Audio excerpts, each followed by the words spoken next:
Voy a poner el tiempo porque si no, ustedes saben que me alargo. Me esforzaré. Bien, hermanos, oremos para comenzar. Gracias. Señor y Padre Celestial, gracias por este día que podemos acercarnos a tu palabra. Y primeramente te quiero pedir dos cosas: que tu nombre sea glorificado en esta enseñanza, en esta predicación, que toda la honra y la gloria sean para ti, Señor.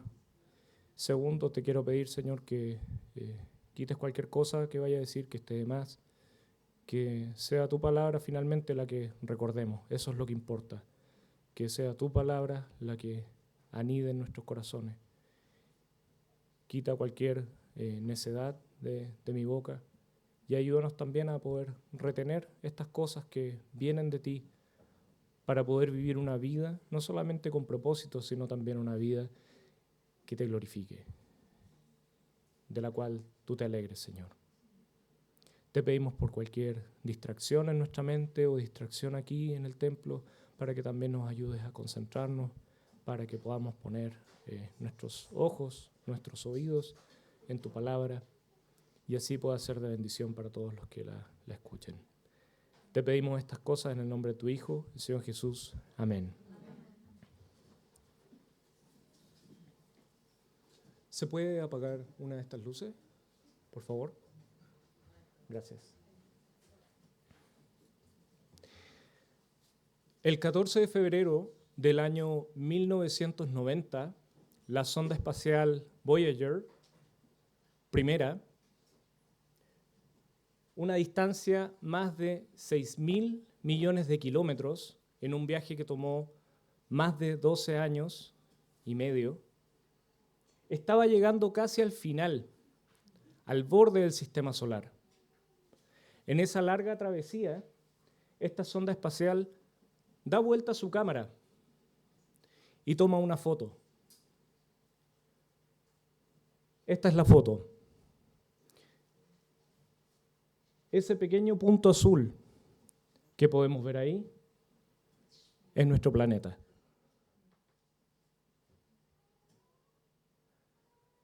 Todas las personas que han vivido a lo largo de la historia, todas las guerras que se han librado, los grandes terremotos, los grandes cataclismos, especies que han existido y que se han extinto, todas las personas que se han enamorado, que se han conocido, todos los momentos felices que alguien haya tenido, todas las lágrimas que han sido derramadas, los momentos tristes, los momentos malos, todas las preocupaciones que hemos tenido, están ahí, en ese pequeño e insignificante punto azul. ¿Por qué estamos hablando de esto? Ese pequeño punto azul se encuentra en un sistema rodeado de varios planetas más, en donde ya sabemos que el centro de este es el Sol. Y bajo este Sol se encuentra ese planeta. Ese planeta es un planeta bien especial, pero a la vez es un planeta muy triste. Es un planeta cuyos habitantes piensan que son el centro del universo, cuyos habitantes creen que el único propósito de la existencia es ser la mejor versión de sí mismos, encontrar la felicidad, disfrutar el día a día y alcanzar sus sueños, sin considerar que antes de ellos el mundo ya existía y después de ellos el mundo seguirá existiendo y todos sus problemas, como sus alegrías, algún día también pasarán. Y ese pequeño punto azul ahí seguirá, rodeado de un mar de cuerpos cósmicos que nosotros desconocemos. Todo eso ocurre bajo el sol. Y hubo alguien que después de haber vivido muchos años, haber visto todo lo que el mundo podía ofrecer en su época, empezó a describir las cosas que él vio bajo este sol. Esa persona era Salomón. Él vio todo lo que el mundo podía ofrecer en ese entonces. Y vio el propósito con el cual vivían aquellos habitantes de ese planeta, nuestro planeta, persiguiendo sus sueños, buscando su propia felicidad. Y Salomón, al ver bajo el sol, en otras palabras, sin considerar lo que Dios dice necesariamente, llegó a una conclusión. Todo esto es vanidad. Vanidad significa nulo, vacío, sin propósito alguno. Si Dios no existe, eso se refiere bajo el sol. Si no consideramos a Dios, esta existencia no tiene ningún sentido. Porque si la meta de esta existencia es encontrar la felicidad, si ese es el propósito, si eso es lo más importante, ¿qué pasa cuando no somos felices? ¿Qué pasa cuando después de luchar cada día, por más que lo intentamos, no estamos satisfechos, no estamos felices?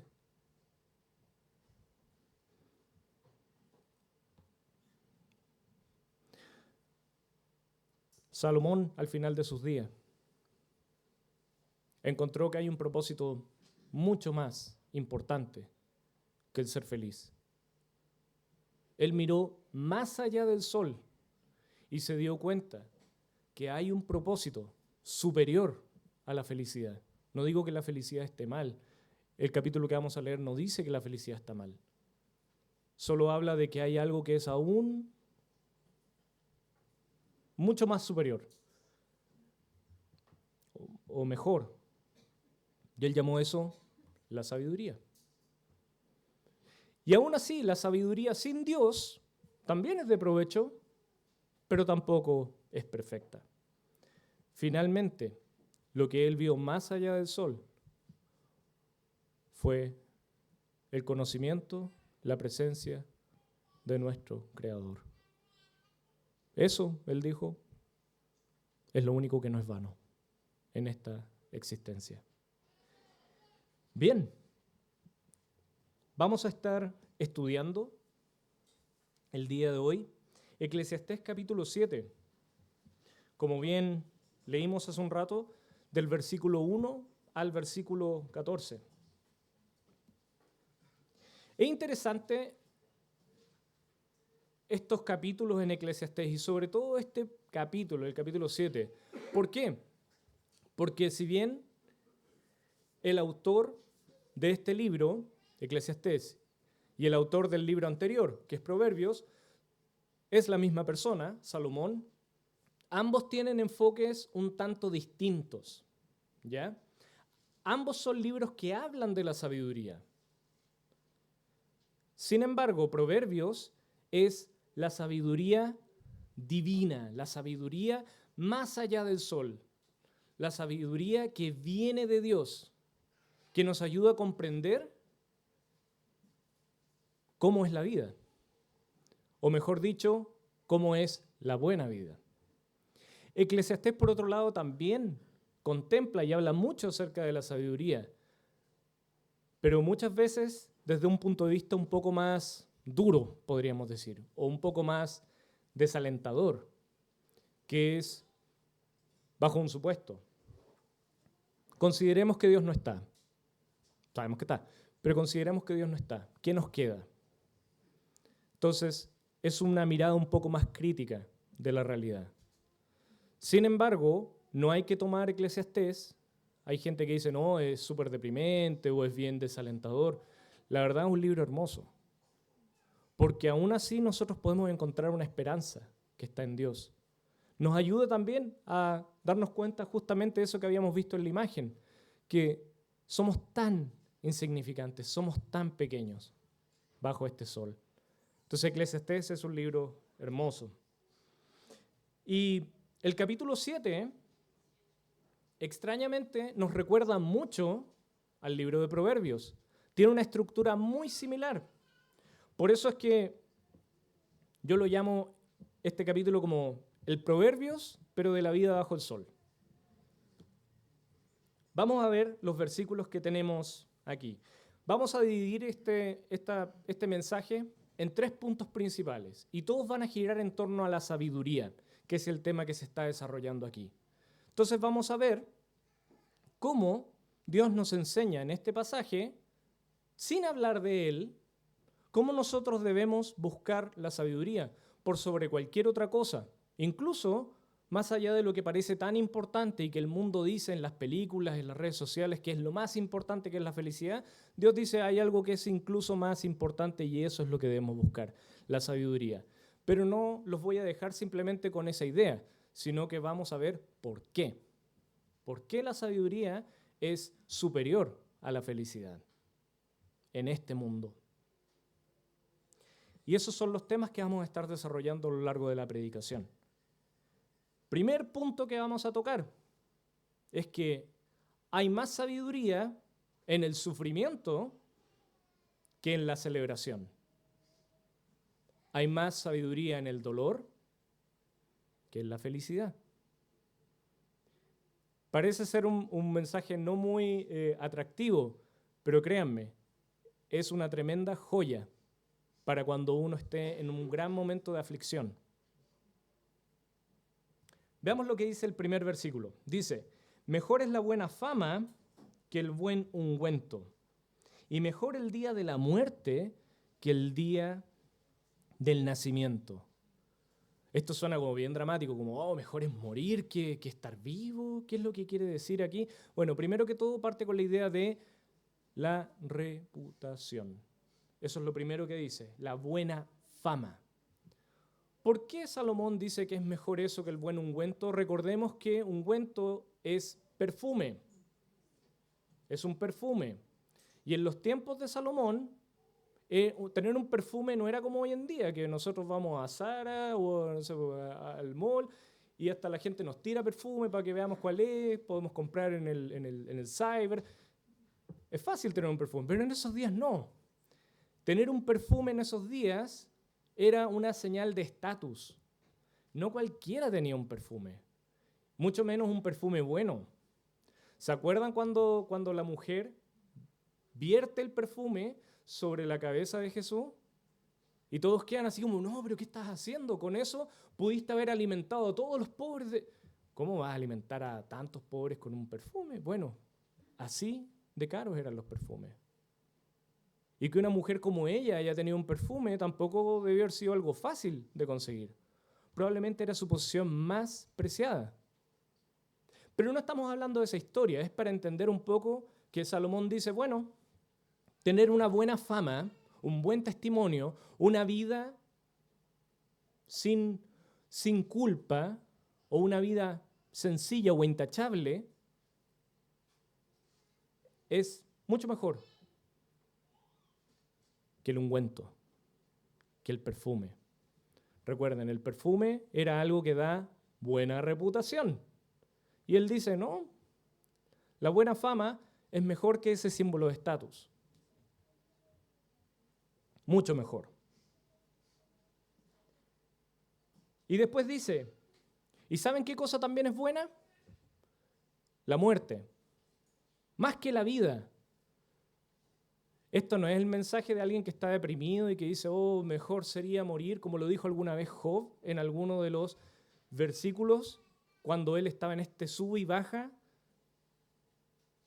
que estaba bien y glorificaba al Señor y después maldecía su muerte. No es ese el sentido de este pasaje. Salomón dice, hay cosas que son mejores que otras. El perfume es bueno, pero mejor es la buena fama. Y hay otra cosa que es mejor que otra. Es mejor la muerte que la vida. ¿Cómo? Bueno, ¿por qué? Recordemos que estamos hablando de la sabiduría. A nadie le gusta la muerte, menos de alguien cercano. De cierta manera, es natural en el ser humano el miedo a la muerte. Pero ¿saben qué cosa buena tiene la muerte?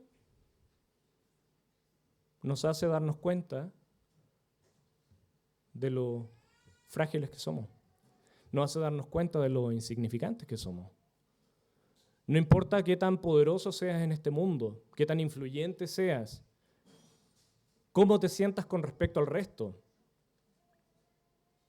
Hay algo que todos van a vivir por igual, es la muerte. El más rico, el más pobre, el más famoso, el más desconocido.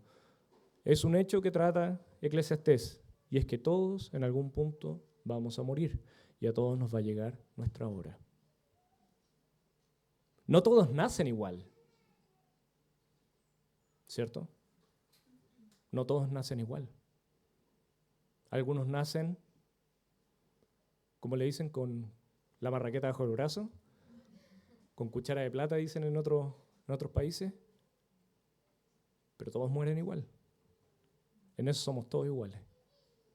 Hay algo que podemos aprender de la muerte. En cambio, en la vida, todos nos alegramos cuando nace alguien. Cuando alguien en la iglesia, un matrimonio, están esperando un hijo y finalmente viene aquí a la iglesia y lo podemos conocer, es de gran gozo, ¿cierto? Y no decimos que eso esté mal. Pero ese es un momento para estar contentos, ese es un momento para regocijarse, como dice la Escritura, para estar celebrando. Y de ahí podemos alabar al Señor. Pero en la muerte podemos aprender, podemos crecer, podemos entregarnos al Señor. De eso es lo que Salomón está hablando.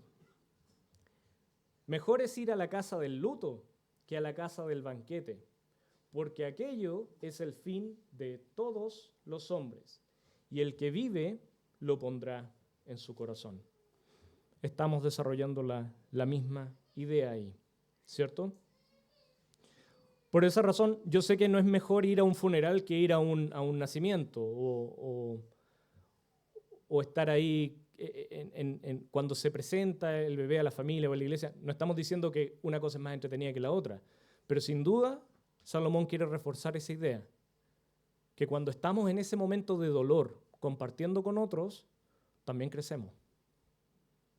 Sufrir juntos también tiene un propósito, que no es menor. Y en eso Salomón dice, hay sabiduría, hay sabiduría.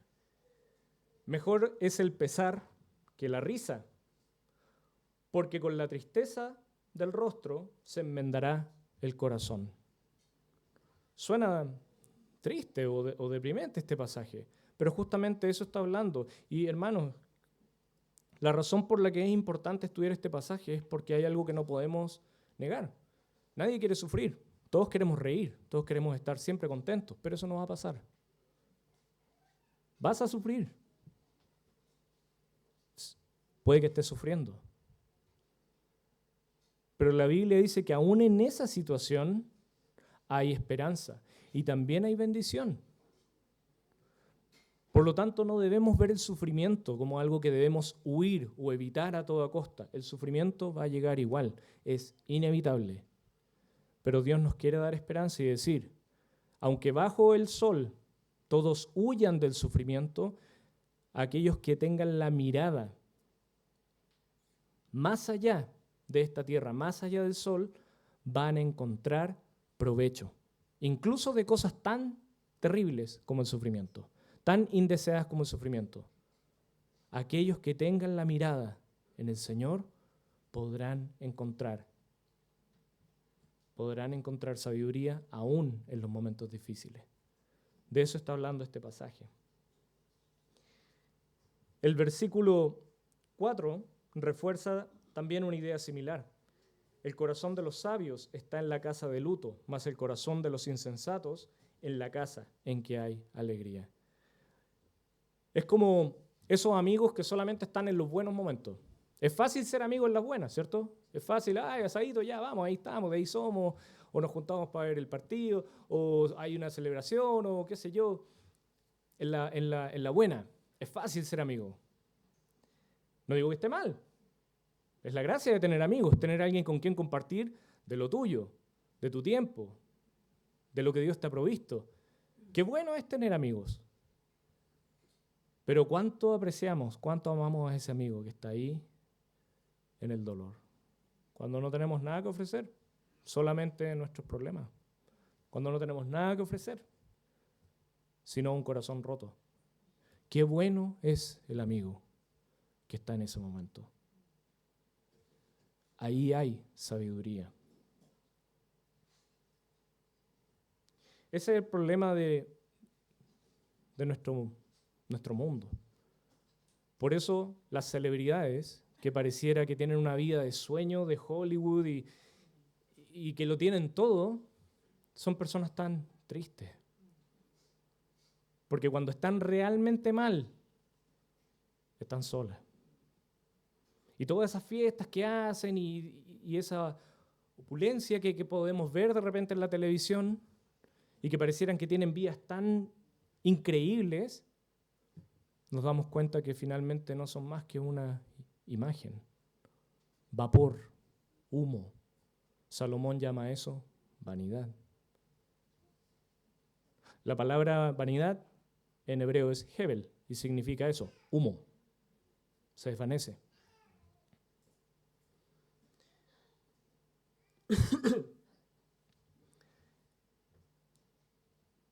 También hay sabiduría en esto. En el versículo 5 dice, mejor es oír la reprensión del sabio que la canción de los necios. Y aquí vamos con la misma idea. Momentos gratos versus momentos no tan gratos. Bueno, en los momentos no tan gratos como la reprensión es cuando uno hace algo que está mal y alguien te dice, amigo, ¿sabes qué? Te equivocaste o tengo algo que decirte o tienes un segundito, quiero hablar contigo. Hay algo que te quiero decir. Ese momento no es grato, ¿cierto? Pero Salomón, observando este mundo, dijo, ¿saben qué? Es mucho mejor eso. Esa conversación amarga, esa conversación difícil, pero que ayuda, que me da corrección, que, aquí lo dice, que la canción de los necios. Cuando, no te preocupes, celebremos, cantemos, distraigámonos un rato, no penséis en eso. Mucha buena voluntad, pero poca sabiduría. Mejor estar con alguien que está incluso dispuesto a decirte las cosas que no quieres oír, versus que aquel, como dijo el Cri, está ahí solamente para darte palmadita en la espalda y sentirse bien con uno mismo. Es bueno también aquella persona que nos hace ver aquellas cosas que no queremos ver. Incluso aunque sea porque nosotros decimos sí, pero siempre y cuando sea con amor, pero incluso cuando no es de buena forma, cuando lastiman nuestro orgullo, cuando la gente es crítica con nosotros. A veces incluso podemos ver el bien en eso, porque nos hace darnos cuenta de que no somos la gran estrella del universo. Incluso la crítica dura tiene provecho. No digo que seamos así, solo digo que esas cosas van a ocurrir también. Y depende dónde tenemos puesta la mirada en cómo vamos a recibir esa crítica dura e injusta también. Porque no todas las personas van a ser amables con nosotros. ¿Qué vamos a hacer? ¿Nos vamos a enojar? ¿Nos vamos a frustrar? ¿O podemos buscar, bueno, si hay sabiduría en esa crítica que nos están haciendo, por más dura o injusta que parezca? Salomón dice, incluso en eso hay más sabiduría que en la risa del necio, en la canción del necio. Porque la risa del necio es como estrépito de los espinos debajo de la olla, y también esto es vanidad. En esos tiempos, estas espinas se utilizaban como combustible para hacer fuego. Y encima de eso se ponía la madera, la olla, y se preparaban los alimentos o lo que sea que se estuviese preparando ahí. Pero estas espinas explotan, se agrietan y van soltando aceite. Y cuando todas estas espinas explotan, generan algo muy similar al sonido de una muchedumbre, una risotada.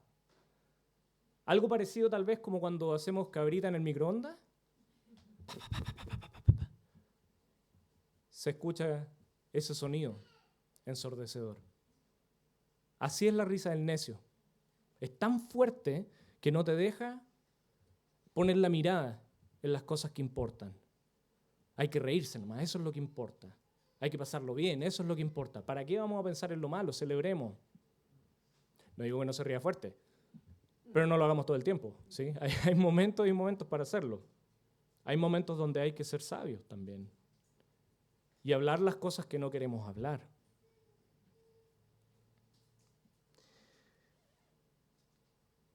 Algunas aplicaciones que podemos sacar de los versículos del 1 al 6. Primero, recordar, la muerte es triste, es dura, es difícil, pero también es buena, también hay sabiduría en el momento del luto.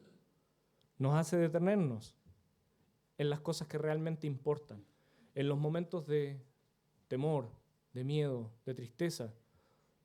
Podemos hacernos las preguntas que realmente importan. ¿Y qué va a pasar conmigo? ¿Por qué estoy en este mundo? ¿Esto es todo? Son buenas esas preguntas. Queremos evitar el sufrimiento a toda costa. Vivimos en un mundo en donde la felicidad es el fin último de todas las cosas. A los niños se les enseña en el colegio, persigue tus sueños, sé tú mismo y podrás lograr todo lo que tú quieras. Como que todo lo que yo quisiera fuera realmente algo bueno o fuera lo que realmente me va a hacer feliz. Y recordemos eso, puedes ser feliz, puedes alcanzar la felicidad, suerte en retenerla. Veamos cuánto dura. Nadie nos dice eso. Podemos luchar por nuestros sueños y alcanzar la felicidad, pero apenas la alcances, te darás cuenta que es humo.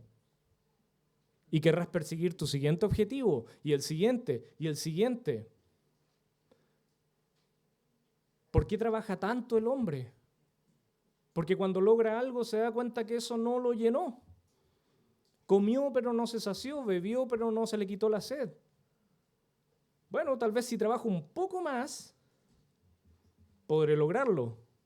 Y vivimos en esta ilusión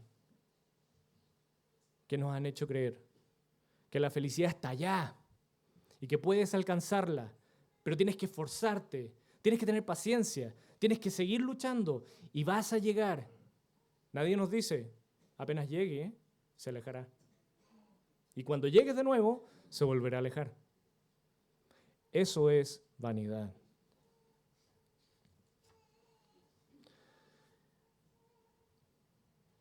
Entonces, recordemos, hay sabiduría en el sufrimiento, incluso más que en la celebración. ¿Es mala la celebración? Pero no lo es. Pero el sufrimiento tampoco es malo. Incluso muchas veces es mejor. No queremos el sufrimiento, pero vaya que es bueno.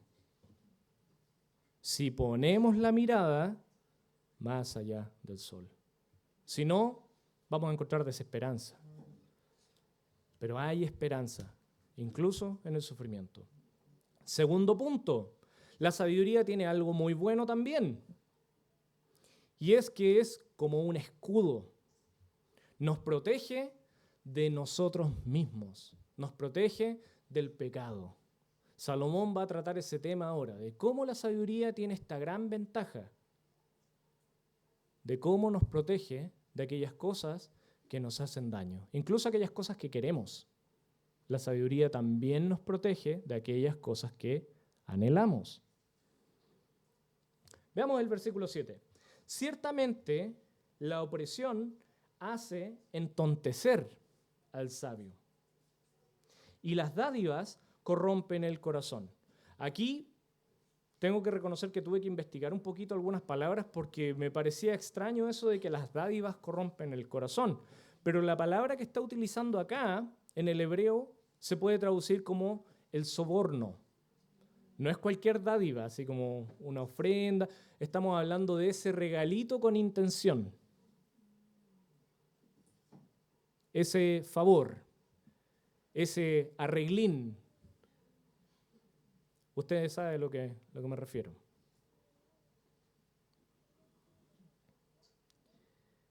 La opresión hace entontecer al sabio y el soborno corrompe el corazón. ¿Qué nos dice esto? ¿Qué nos dice esto?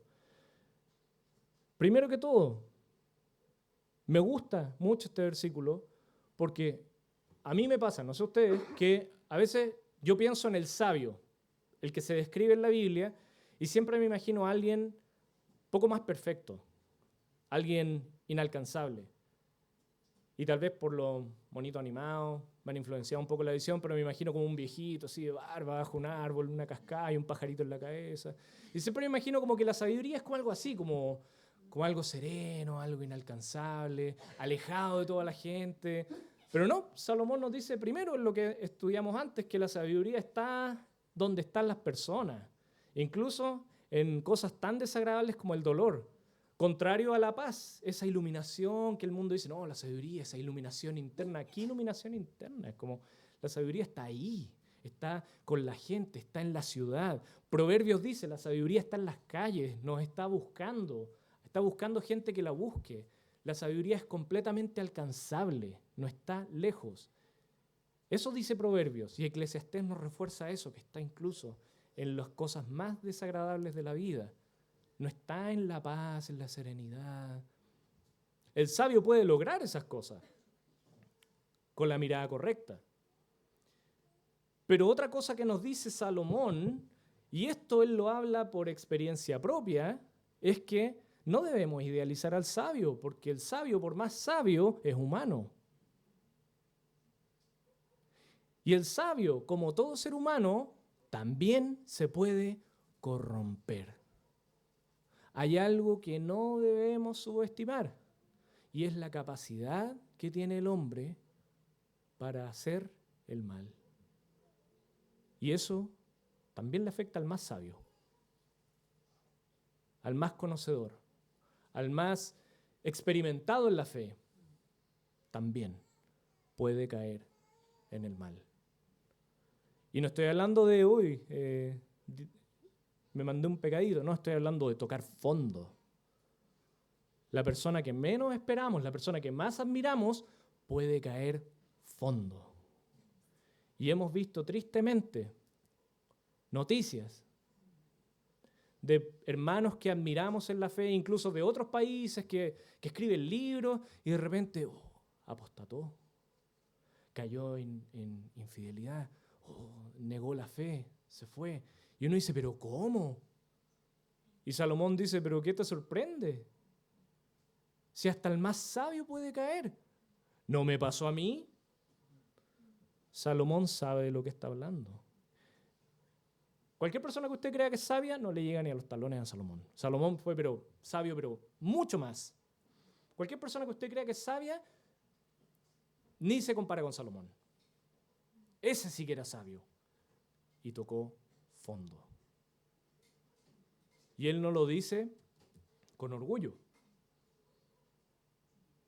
Él dice en Eclesiastés que él vio todo, probó de todo. No hubo cosa bajo el sol que él se negara a probar, a conocer. Siendo el hombre más sabio del mundo, tocó fondo. Por eso es que cuando él escribe este versículo, o sea, no era un versículo en ese entonces, pero cuando nosotros leemos este versículo, sabemos que él probablemente estaba pensando también en sí mismo. La opresión hace entontecer al sabio y la codicia fácilmente puede corromper el corazón. El sabio no es perfecto y el sabio puede dejar de serlo también. No es un título, no es un logro desbloqueado y somos sabios y listo. No, la sabiduría es algo que se tiene mientras se es sabio. Pero el sabio empieza a hacer necedades y adivinen qué, deja de ser sabio. No es algo que o se tiene o no se tiene, o se es o no se es, no. La sabiduría en ese sentido es muy parecida a la felicidad, es como yo soy feliz. Hasta que dejas de estarlo. La sabiduría en ese sentido es muy parecida, sobre todo la sabiduría bajo del sol. Se desvanece. Por eso no hay que sentarse en los laureles. Por eso si usted lleva años estudiando la Biblia, no crea que ya aprendió suficiente. No sienta que ya escuchó esta predicación, que ya ha visto todos estos libros. Hermanos, eso está muy bien. Pero eso tampoco dura para siempre. Es un ejercicio de todos los días. La sabiduría hay que buscarla todos los días, la palabra del Señor. Todos los días tiene algo que decir. Y todos los días nos puede hablar, incluso por medio de las personas que menos lo esperaríamos. Por eso hay que estar atento con los oídos, o en mi caso con uno, pero hay que estar atento a las cosas que el Señor nos quiere decir. Nunca sabemos qué es lo que nos tiene para el día de hoy, para el día siguiente, y así. Después dice, en el versículo 8, mejor es el fin del negocio que su principio. Mejor es el sufrido de espíritu que el altivo de espíritu. El fin del negocio, nosotros podemos imaginar abrir un pequeño restaurante o una pequeña pyme y partimos bien, buena clientela, buen manejo de redes sociales, empezó a crecer el negocio, empecé a invertir un poco más, me endeudé un poco y de repente las cosas empezaron a ir mal. Y se me fueron los clientes, me enfermé, me salió competencia, qué sé yo, me robaron la idea y el negocio sale mal. Donde yo vivo hay muchas tiendas pequeñitas. Y con la Cami siempre vemos que a veces aparece un negocio y 6 meses después ya no está. Qué triste ser eso, qué duro, porque hay inversión de por medio, hay sueños de por medio, hay esfuerzo de por medio. Salomón dice, el fin del negocio es mejor que el principio. Mejor es el sufrido de espíritu que el altivo de espíritu. ¿Pero por qué? Porque la felicidad y el éxito tienen un precio muy alto. Tienen un precio muy alto. Si queremos ser felices, si queremos ser exitosos, y lo somos, qué bien. Pero considera que estás en un punto sumamente peligroso. Si todo te anda bien, si todo te sale, si estás contento, disfrútalo. Pero ten cuidado, porque estás en un punto tremendamente peligroso. ¿Por qué? Porque la felicidad nos tiende a volver descuidados. En otras palabras, como dice Salomón, necios, simples.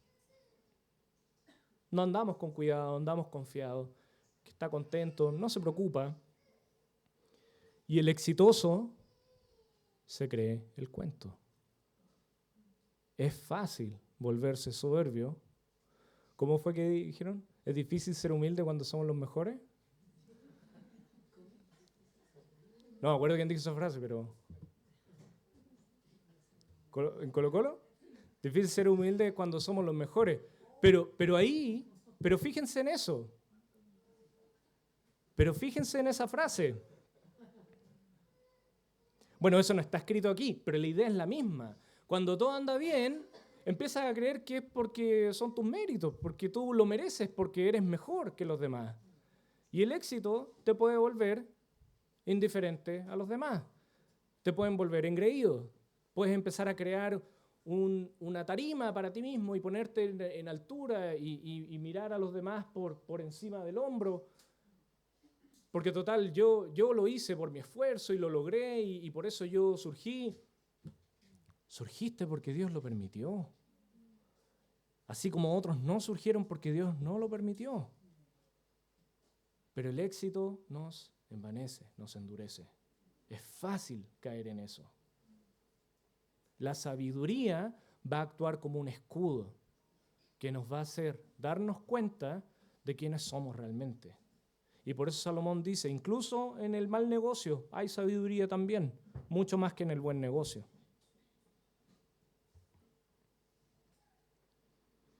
Así es, el fracaso nos enseña humildad.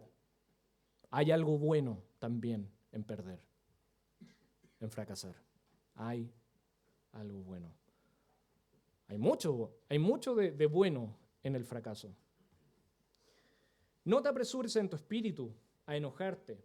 Aquí está otra cosa de la cual la sabiduría nos puede proteger también.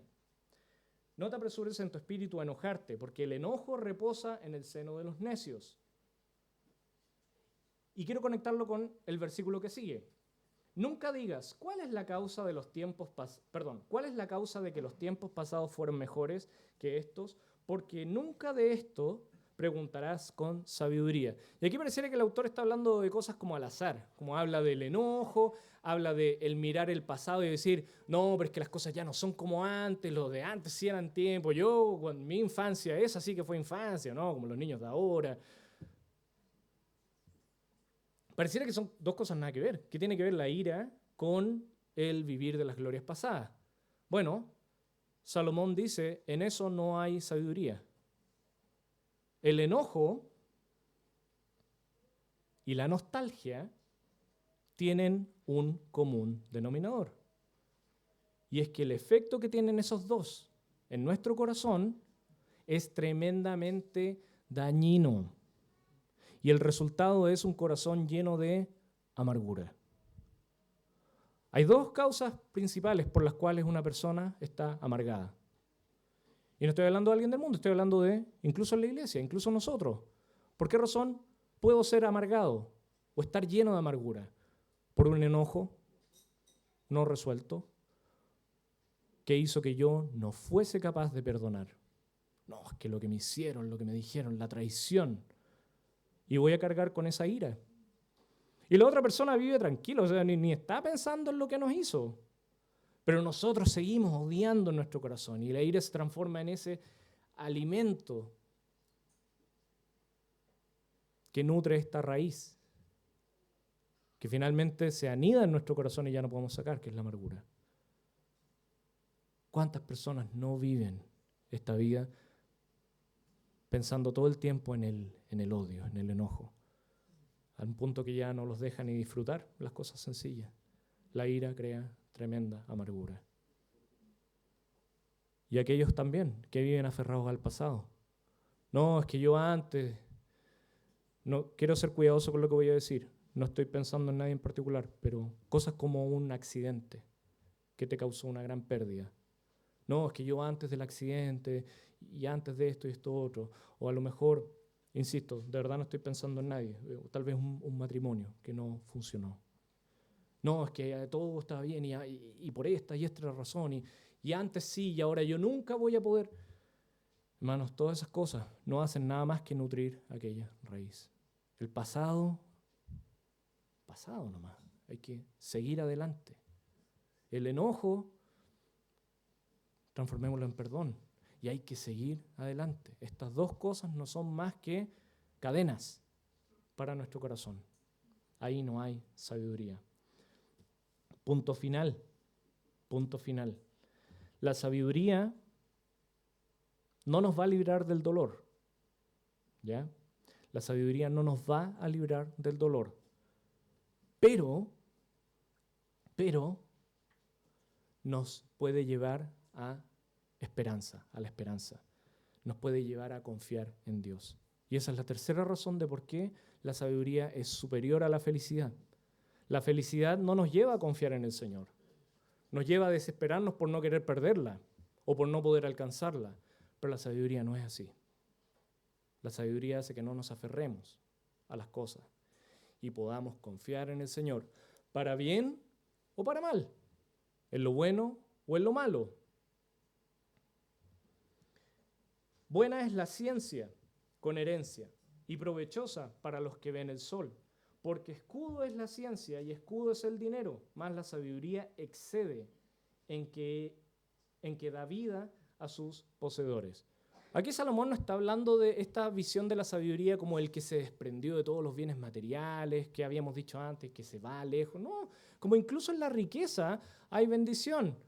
Pero qué mejor que ser rico. Ser rico con sabiduría. Salomón dice, tener dinero no es malo, es bueno, pero mucho mejor si eres sabio con el dinero. Si incluso en el dinero, en la riqueza, logras ser sabio. Eso sí que es ganancia. Y después dice, la ciencia, escudo es la ciencia, el conocimiento, sí, es algo que te va a dar herramientas. Y escudo también es el dinero. Claro, si tenemos dinero, vamos a poder tal vez pagar mejor salud, qué sé yo. Salomón está diciendo esas cosas no son malas, son. Pero después dice, más la sabiduría excede. Aquí Salomón está diciendo, hay algo que te va a proteger mucho más que tener dinero, mucho más que tener conocimiento, cosas que no son malas, pero ser sabio, eso sí que te va a proteger. No solo de la desesperación, sino de ti mismo. Hay un versículo que habla de que el que es rico, la riqueza no lo deja dormir por el miedo de perderla. El que es sabio no tiene ese miedo. Tiene que tener cuidado de no caer en necedad. Pero la sabiduría lo deja dormir. ¿De qué te sirve tener todo si no puedes dormir? ¿De qué te sirve tener todo si no tienes salud? Y finalmente no puedes disfrutar de tu riqueza. Salomón llama a eso vanidad. El hombre que trabaja se esfuerza por conseguir riqueza para que finalmente otros la disfruten. Eso es necedad. Pero el sabio le saca provecho a su ganancia, que es la sabiduría. Ahí hay ganancia. Versículo 13.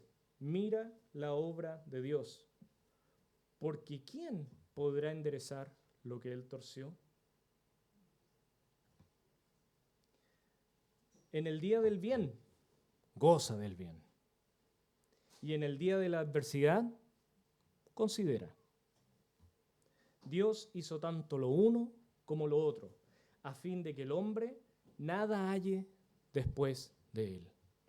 Y finalmente la enseñanza final que nos deja Salomón, con respecto a cómo la sabiduría tal vez no nos libra del dolor, pero sí nos da esperanza, es que Salomón nos da un duro golpe de realidad, y es que pocas cosas podemos cambiar en este mundo. Pocas cosas realmente tenemos el control. En pocas cosas tenemos el control. Si Dios ya determinó un camino, vanamente luchamos en querer cambiar eso o ir en contra de eso. ¿Se acuerdan cuando la gente trataba de impedir que los apóstoles predicaran el Evangelio en el libro de Hechos? Y un fariseo dijo, ¿saben qué, chiquillos? No, les dijo sí, pero yo me imagino así, a Gamaliel como bien buena onda. Así como, ¿saben qué? Mejor dejémoslo. No vaya a ser que estemos luchando contra Dios. Porque si esto no es de Dios, esto va a desaparecer. Pero si es de Dios, nosotros no lo vamos a poder detener. No sea que nos hallemos luchando en contra de Dios. Gamaliel, sin ser creyente, bajo el sol, era sabio, entendió estas cosas. Nosotros no tenemos el control. Hay pocas cosas que realmente podemos cambiar. No debemos aferrarnos al cambio, como que estuviera en nuestra mano. Lo que Dios torció no lo puede enderezar el hombre. Y lo que Dios enderezó, el hombre no lo puede torcer. El enemigo lo ha intentado con su palabra. ¿Cuántas iglesias, cuántas predicaciones no han tratado de torcer la palabra del Señor? Pero nada cambiará. Ni una tilde ni una jota desaparecerá. ¿Por qué? ¿Porque somos bacanes? No. Porque Dios protege su palabra. Y Él determinó que ni una tilde ni una jota pasarán. Por lo tanto, ni una tilde ni una jota pasarán. Conclusión. Quiero leer esto. Soy malo para las conclusiones, así que prefiero leerla. En un mundo sin Dios, lo único que pareciera tener sentido es la búsqueda permanente de la felicidad. Pero ¿qué pasa cuando ésta desaparece? ¿Qué ocurre con nosotros? Hoy tenemos una esperanza y no está en no sufrir, sino en descansar en nuestro Creador, quien vio mucho más que Salomón más allá del sol. ¿Quién lo hubiese imaginado que aquel Creador del universo puso su mirada por allá, en ese pequeño punto azul, donde sus pequeños habitantes viven perdidamente de forma vana, este Creador, en ese insignificante punto azul, ha hablado. Óyelo y sé sabio. Amén. Señor y Padre Celestial, gracias por tu palabra. Ayúdanos a poner la mirada más allá del sol, en las cosas que realmente importan, en tu voluntad, en tu gracia, en tu amor, en tu perdón, en tu voluntad, para que finalmente nos demos cuenta cuán pequeños somos. Que aquellas cosas que nos afligen realmente no son tan importantes, ya sea la vida o la muerte. El día que vamos a dejar de existir está en tu mano, Señor. Y nosotros no podremos cambiar eso, pero sí podemos descansar en tu voluntad. Por lo tanto, podemos vivir una vida con propósito, Señor. Gracias por tu palabra que nos da esperanza, incluso en los lugares más oscuros de nuestro corazón, que son nuestros miedos, nuestros temores, nuestras luchas, nuestra debilidad. Perdónanos, Señor, porque con facilidad nos distraemos y perdemos el rumbo. Perdónanos, Señor, porque anhelamos más de lo que tú tienes para nosotros, sin considerar que eso es superior. Y gracias, Señor, por una nueva oportunidad en este día. Te agradecemos todo en nombre de tu Hijo, Señor Jesús. Amén.